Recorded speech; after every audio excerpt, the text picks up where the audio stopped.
এই মুহূর্তে পশ্চিমবঙ্গের সমস্ত কৃষকদের জন্য কিন্তু একটা সম্পূর্ণ নতুন আপডেট চলে আসছে বন্ধুরা। বিশেষ করে আপনারা যে সকল কৃষকগণেরা বাংলা শোষণের প্রকল্পে ফসলের ক্ষতিপূরণ পাওয়ার জন্য আবেদন করেছিলেন, সেই সমস্ত কৃষকদের জন্য কিন্তু অবশেষে একটা খুব বিরাট বড় সুখবর চলে আসে। কেননা আপনাদের ব্যাংক অ্যাকাউন্টে কিন্তু এই শস্য বিমার টাকা ঢোকা শুরু হয়ে গেছে। কেননা আপনারা যেমনটা জানেন, গত কিছুদিন আগেই কিন্তু রাজ্যের মুখ্যমন্ত্রী মাননীয় মমতা ব্যানার্জি এক লাইভ সাংবাদিক সম্মেলনে তিনি কিন্তু ঘোষণা করে দিয়েছিলেন, রাজ্যের সকল কৃষকদের জানিয়ে দিয়েছিলেন যে এই শস্য বিমা প্রকল্পের টাকা ডিসেম্বরের শেষের দিকেই ঢোকা শুরু হবে, অর্থাৎ টাকা ঢোকার প্রসেস শুরু হয়ে যাবে। তো তার প্রতিশ্রুতি অনুযায়ী আমরা কিন্তু ইতিমধ্যে দেখতে পাচ্ছি বন্ধুরা যে অলরেডি কিন্তু কৃষকদের টাকা ঢোকার যে প্রসেস সেটা কিন্তু শুরু হয়েছে। কেননা বহু উপভোক্তার কিন্তু, অর্থাৎ বহু কৃষকের স্ট্যাটাস যে রয়েছে শস্য বিমা প্রকল্পের অফিসিয়াল সাইট থেকে স্ট্যাটাস চেক করলে কিন্তু আপনারা দেখতে পাচ্ছেন অনেকের কিন্তু টাকা দেওয়ার প্রসেস শুরু হচ্ছে, অর্থাৎ অনেকের কিন্তু ক্লেম ডিটেলসের ঘরে কিন্তু টাকার অ্যামাউন্ট শো হচ্ছে। এবং সেই অ্যামাউন্ট যেখানে আপনারা দেখতে পাচ্ছেন, যদি আপনার ফসলের 100% ক্ষতি হয়ে থাকে তাহলে কিন্তু সর্বোচ্চ আপনার ব্যাংক অ্যাকাউন্টে সেই টাকা ঢুকে যাবে।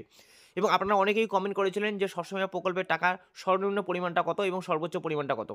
দেখুন বন্ধুরা, আপনাদের একদম লাইভ জানিয়ে দিচ্ছি, রাজ্যের যে কৃষক বন্ধু প্রকল্প রয়েছে সেখানে কিন্তু আমরা দেখতে পাই রাজ্য সরকার প্রত্যেক কিস্তিতে সর্বনিম্ন কৃষকদের ব্যাংক অ্যাকাউন্টে 2,000 টাকা পাঠিয়ে থাকে এবং সর্বোচ্চ একটি কিস্তিতে 5,000 টাকা পাঠিয়ে থাকে।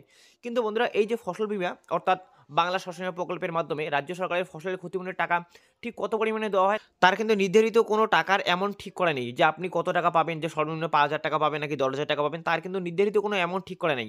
তবে বন্ধুরা, এই বিষয়ে আমাদের লোকাল কৃষি অফিস থেকে আমি একটা আপডেট পেয়েছি বন্ধুরা, ওনারা কিন্তু জানিয়েছেন যে এই যে বাংলা শস্য বিমা প্রকল্পের মাধ্যমে কৃষকদের ব্যাংক অ্যাকাউন্টে যে টাকা ঢুকবে সেটা কিন্তু সবটাই ডিপেন্ড করবে আপনি কতগুলো জমি দিয়ে ফসলের বিমা করে রেখেছেন, অর্থাৎ কতগুলো জমি দিয়ে আপনি এই প্রকল্পে আবেদন করেছেন, তার পাশাপাশি আপনার ফসলের কী পরিমাণ ক্ষতি হয়েছে।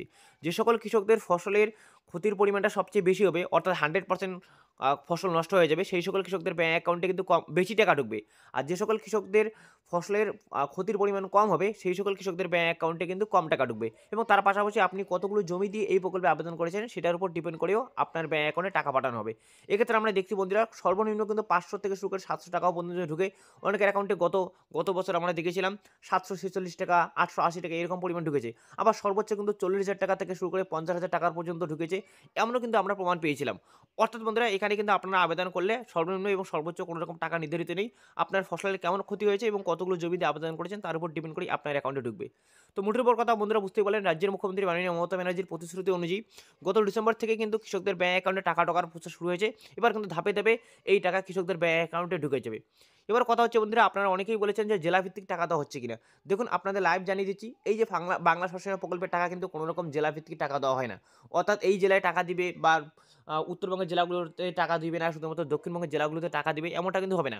তবে রাজ্যের মুখ্যমন্ত্রী মাননীয় মমতা ব্যানার্জি যেটা জানিয়েছিলেন যে গত কিছুদিন আগেই কিন্তু দানা ঘূর্ণিঝড়ের কারণে এবং অনিচ্ছাকৃতভাবে ডিভিসির জল ছাড়ার কারণে কিন্তু দক্ষিণবঙ্গের, এবারে যে দক্ষিণবঙ্গের বেশ কিছু জেলার কৃষকদের কিন্তু চাষের সবচেয়ে বেশি ক্ষতি হয়েছে। তাই সেই সমস্ত জেলার কৃষকগণেরা কিন্তু একটু অগ্রাধিকার পাবে, অর্থাৎ সেই সকল জেলার কৃষকদের ব্যাংক অ্যাকাউন্টে কিন্তু আগে টাকা ঢুকবে।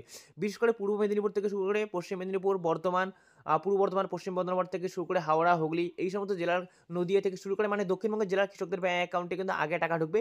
তবে উত্তরবঙ্গের কৃষকদের ব্যাংক অ্যাকাউন্টে যে টাকা ঢুকবে না তেমনটা কিন্তু একদমই না বন্ধুরা। উত্তরবঙ্গেরও কিন্তু উত্তর দিনাজপুর থেকে শুরু করে দক্ষিণ দিনাজপুর, এই সমস্ত মালদা, এই সমস্ত জেলার কৃষকদেরও ব্যাংক অ্যাকাউন্টে কিন্তু টাকা ঢুকে যাবে। তো আশা করি বন্ধুরা বুঝতে পেরেছেন। তো আপনি এই শস্য বিমা প্রকল্পের টাকা অলরেডি পেয়েছেন কিনা সেটা অবশ্যই কমেন্ট করে জানিয়ে দিবেন এবং আপনি কোন জেলার উপভোক্তা সেটাও কিন্তু কমেন্ট করতে ভুলবেন না।